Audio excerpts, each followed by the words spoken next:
Shalom. Kali ini saya akan menyampaikan tentang iman. Siapa yang bisa mengukur sepenuhnya potensi iman?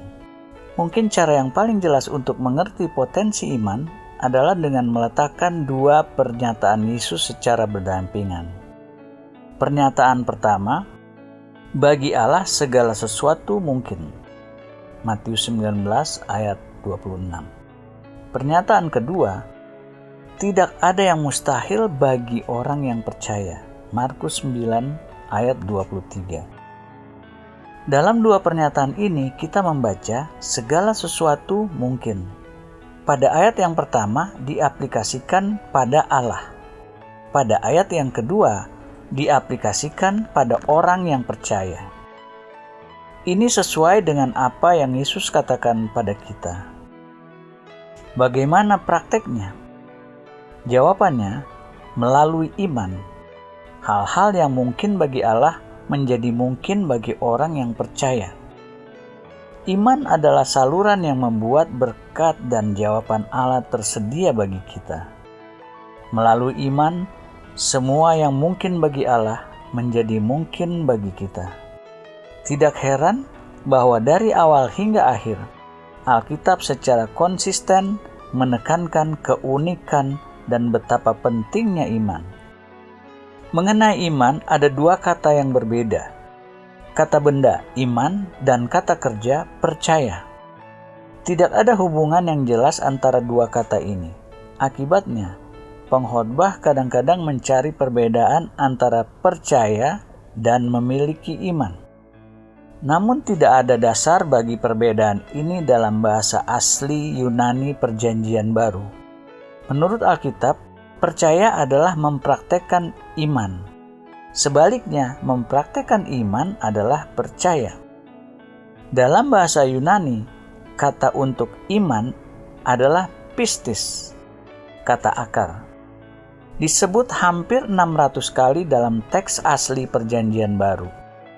Dengan dasar ini, jelas bahwa kata iman mempresentasikan satu tema sentral dalam seluruh pewahyuan Alkitab. Ibrani 11 ayat 1 secara eksklusif membahas tema iman. Ayat pembukaannya memberi kita definisi iman sesuai istilah yang digunakan dalam Alkitab. Iman adalah dasar dari segala sesuatu yang kita harapkan dan bukti dari segala sesuatu yang tidak kita lihat. Ayat ini mengatakan pada kita dua hal penting mengenai iman. Pertama, iman adalah hakikat atau zat, jaminan dan kepastian dari segala sesuatu yang kita harapkan. Iman begitu nyata sehingga disebut hakikat atau zat, substance. Kata Yunaninya adalah hypostasis. Arti harafiahnya yang berdiri di bawah atau memberikan dasar untuk sesuatu yang lain. Kata hypostasis juga digunakan dalam Ibrani 1 ayat 3, di mana dikatakan pada kita bahwa Yesus adalah representasi sesungguhnya dari kodrat Bapa. Kata kodrat di sini adalah hypostasis. Artinya Allah Bapa yang kekal abadi dan tidak kelihatan adalah realitas yang mendasari bahwa Yesus Kristus, Anak, sebagai ekspresi yang kelihatan. Jika diaplikasikan pada Ibrani 11 ayat 1, kita bisa mengatakan bahwa iman adalah realitas yang mendasari segala sesuatu yang kita harapkan. Iman itu nyata dan real. Iman adalah suatu zat atau hakikat, substance. Kedua, iman adalah keyakinan dari segala sesuatu yang tidak kelihatan. Terjemahan lain mengatakan, bukti dari segala sesuatu yang tidak kelihatan. Yang sangat vital di sini adalah iman berhubungan dengan hal-hal yang kita tidak bisa lihat. Iman berhubungan dengan dimensi lain yang tidak kelihatan, yaitu dimensi keempat. Catatan, kita hidup dalam dimensi ketiga. Dalam Ibrani 11 ayat 3, Penulis Ibrani menekankan lagi hubungan iman dengan dimensi yang tidak kelihatan.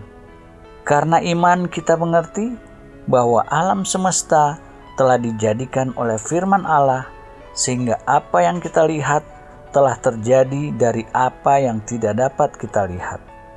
Penulis Ibrani di sini menunjukkan perbedaan antara yang kelihatan dan hal-hal yang tidak dapat dilihat, antara yang kelihatan dan yang tidak kelihatan. Panca indera kita menghubungkan kita dengan dunia, dengan yang bisa dilihat. Tetapi iman membawa kita dari yang kelihatan kepada yang tidak kelihatan, kepada realitas yang mendasari bagaimana seluruh alam semesta diciptakan, yang adalah firman Allah. Jadi, iman berhubungan dengan dua realitas yang kekal abadi dan tidak kelihatan, kepada Allah sendiri dan kepada firman-Nya. Iman Alkitabiah hanya memiliki dua objek ini. Perbedaan antara iman dan melihat diungkapkan oleh Paulus dalam 2 Korintus 5 ayat 7. Sebab hidup kami ini adalah hidup karena percaya, bukan karena melihat. Jika kita hidup dengan melihat, kita tidak butuh iman. Jika kita hidup dengan iman, kita tidak butuh melihat. Keduanya saling meniadakan. Ini bertolak belakang dengan cara berpikir alamiah kita. Dunia berkata, melihat adalah percaya. Alkitab membalikkan urutannya. Pertama, kita harus percaya, lalu baru kita melihat. Prinsip ini begitu penting, maka kita perlu melihat beberapa nats ayat suci untuk mengilustrasikannya. Dalam Mazmur 27 ayat 13, Daud berkata, "Sesungguhnya aku percaya akan melihat kebaikan Tuhan di negeri orang-orang yang hidup." Yang mana yang disebut duluan, percaya atau melihat? Jawabannya percaya. Apa yang benar bagi Daud juga benar bagi kita.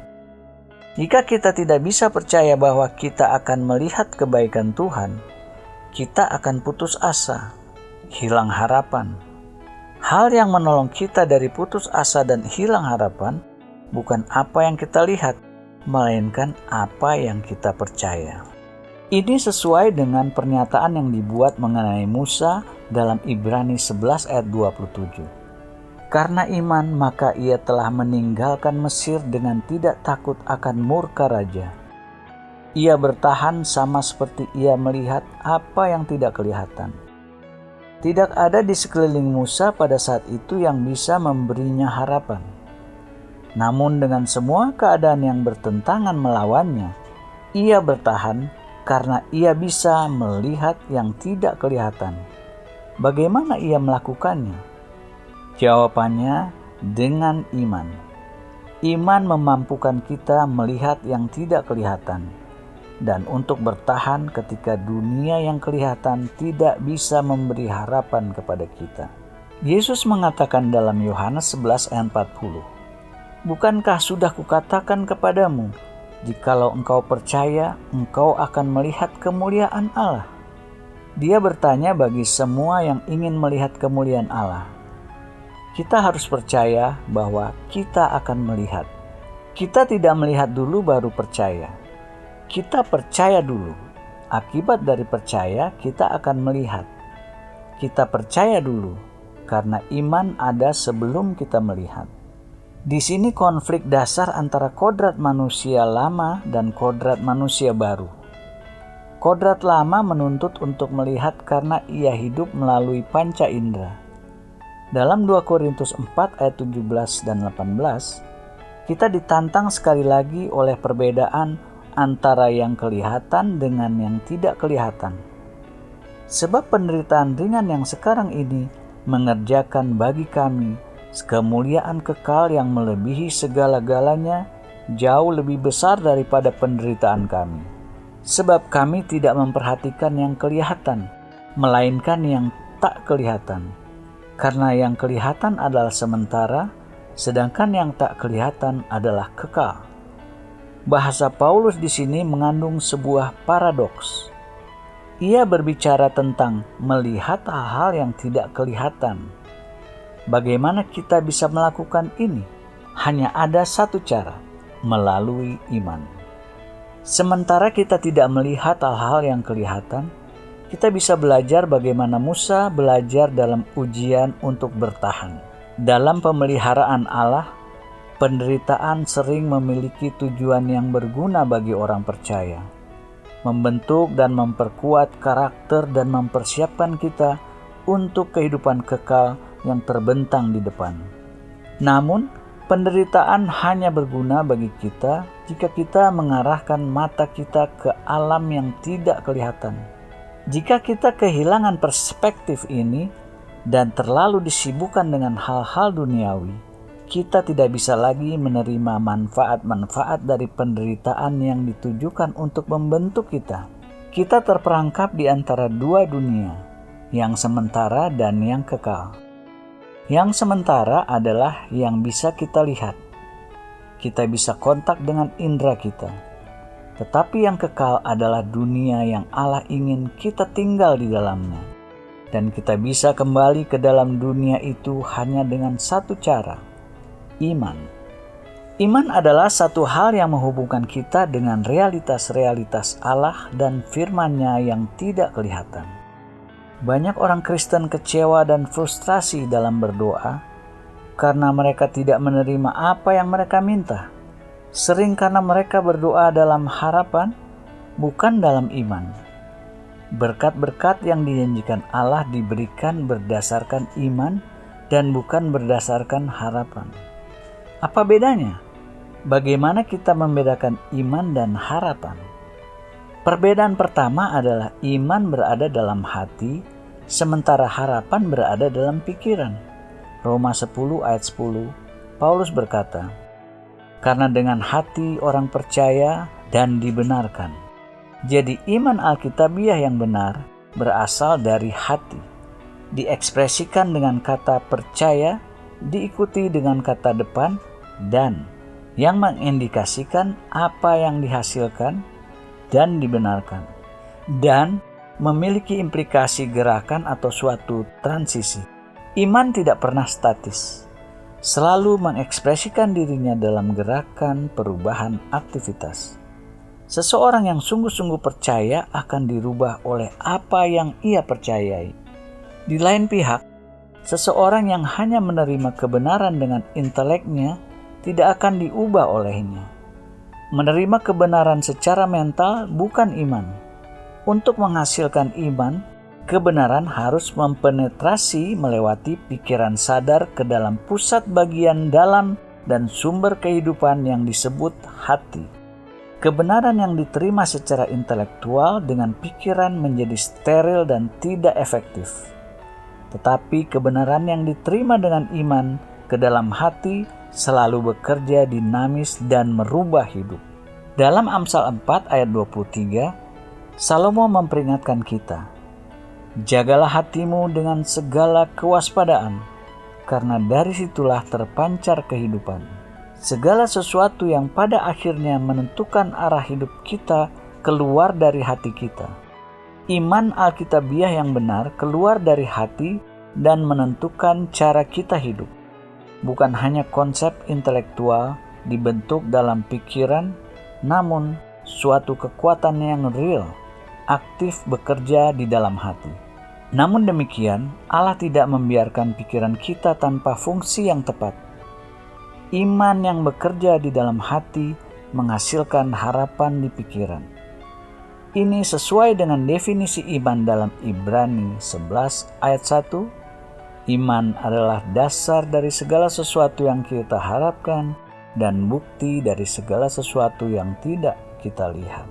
Iman di dalam hati adalah hakikat atau zat, substance, realitas yang mendasari. Ini memberi dasar Alkitabiah yang valid untuk harapan yang digunakan dalam pikiran kita. Dalam 1 Tesalonika 5 ayat 8, Paulus menyinggung bagian-bagian pribadi kita yang dipengaruhi oleh iman dan harapan, tetapi kita yang adalah orang-orang siang, baiklah kita sadar, berbaju sirahkan iman dan kasih, dan berketopongkan pengharapan keselamatan. Iman dan kasih adalah baju sirah yang melindungi hati, sedangkan harapan adalah ketopong. Iman dan kasih adalah baju sirah yang melindungi hati, sedangkan harapan adalah ketopong atau topi baja yang melindungi kepala atau pikiran. Dalam membedakan iman dan harapan, kita tidak mengecilkan arti harapan. Harapan dalam arti Alkitabiah adalah keyakinan dalam pengharapan. Setiap orang Kristen harus memakai pelindung pikiran atau harapan setiap hari. Jika kita kesampingkan pelindung pikiran dan mulai memasukkan pikiran-pikiran negatif dan suram, pikiran kita rentan terhadap serangan-serangan cerdik iblis. Optimisme Kristen bukan khayalan atau angan-angan yang tidak realistis, namun memiliki dasar kokoh sepenuhnya pada janji-janji kitab suci. Contohnya dalam Roma 8 ayat 28 dikatakan, "Kita tahu sekarang bahwa Allah turut bekerja dalam segala sesuatu untuk mendatangkan kebaikan bagi mereka yang mengasihi Dia, yaitu bagi mereka yang terpanggil sesuai dengan rencana Allah." Jika Allah bekerja dalam segala sesuatu bagi kebaikan kita, tidak ada ruang lagi tersisa dalam pikiran kita kecuali optimisme. Namun demikian, dalam mengaplikasikan ayat ini dalam hidup kita perlu memenuhi syarat-syaratnya. Apakah kita sungguh-sungguh mengasihi Allah? Apakah kita mencari dan melakukan rencananya dalam hidup kita?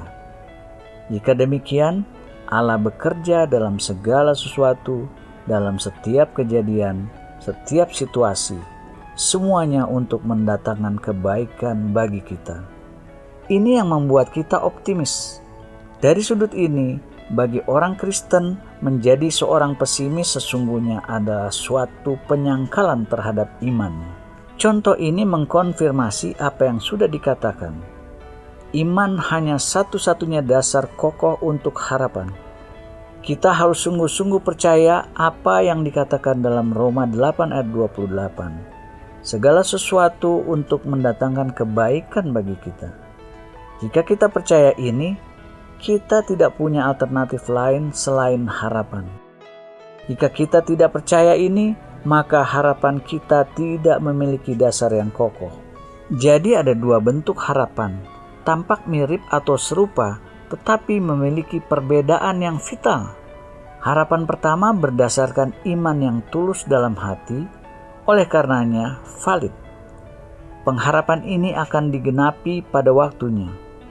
Harapan kedua berada hanya di dalam pikiran, tidak memiliki dasar iman yang tulus di dalam hati, dan karena itu tidak memiliki validitas kitab suci. Pengharapan ini kemungkinan mengecewakan. Sampai kita belajar untuk membedakan antara dua bentuk harapan ini, kita selalu berada dalam bahaya berangan-angan mengenai pengharapan yang tidak akan tergenapi. Perbedaan antara iman dan harapan adalah iman berada dalam kekinian, present tense, sedangkan harapan berada di masa depan. Iman adalah hakikat atau zat, substance. Sesuatu yang sudah ada di sini sekarang, sedangkan harapan adalah pengharapan yang masih berada di masa depan. Harapan berada di dalam pikiran, sementara iman berada di dalam hati.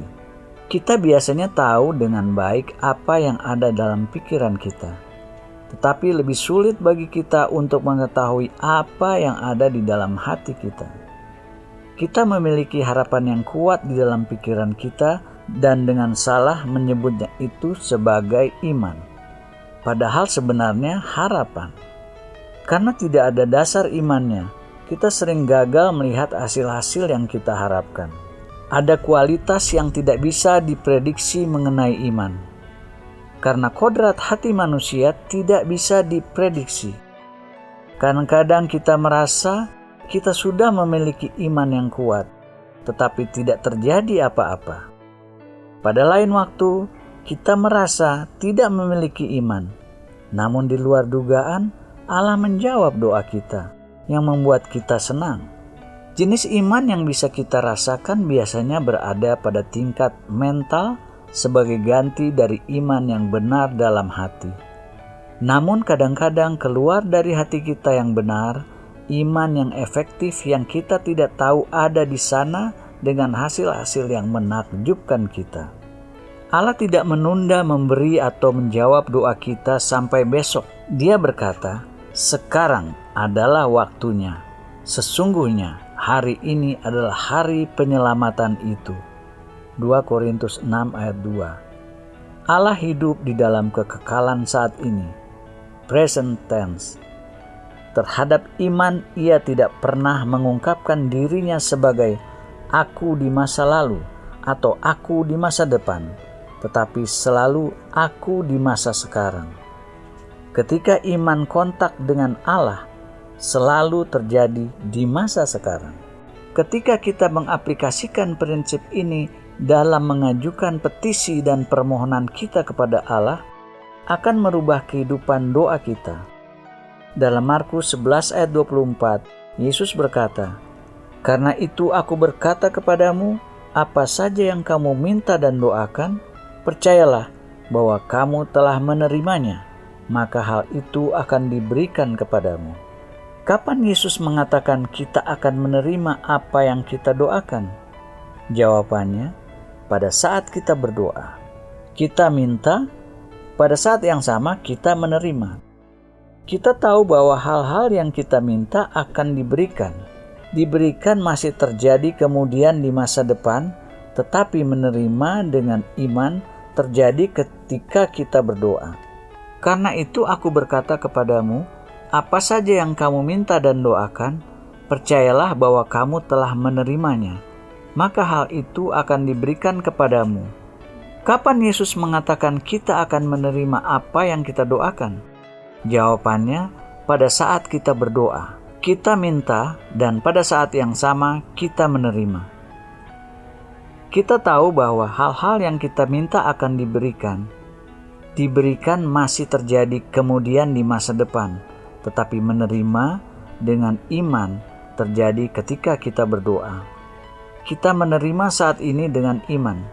Kita tahu pada waktu yang ditentukan Allah, hal-hal yang kita terima pada waktu kita berdoa akan diberikan kepada kita. Iman untuk menerima berada di masa kini. Manifestasi dari yang kita terima berada di masa depan. Tetapi iman di masa kini tidak ada jaminan dari manifestasi di masa depan. Dalam Ibrani 4 ayat 3 ditulis, "Sebab kita yang beriman akan masuk ke tempat perhentian." Percaya di sini sebagai sesuatu yang sudah diperoleh dan tidak perlu diulang. Sesudah percaya dengan cara ini, kita memasuki peristirahatan. Tidak ada lagi pergumulan atau kecemasan. Kita tahu bahwa hal yang kita sudah terima dengan iman pada waktunya akan dimanifestasikan menjadi kenyataan sesuai waktu yang Allah tentukan. Menerima adalah bagian kita, sedangkan bagian Allah adalah memanifestasikannya. Amin.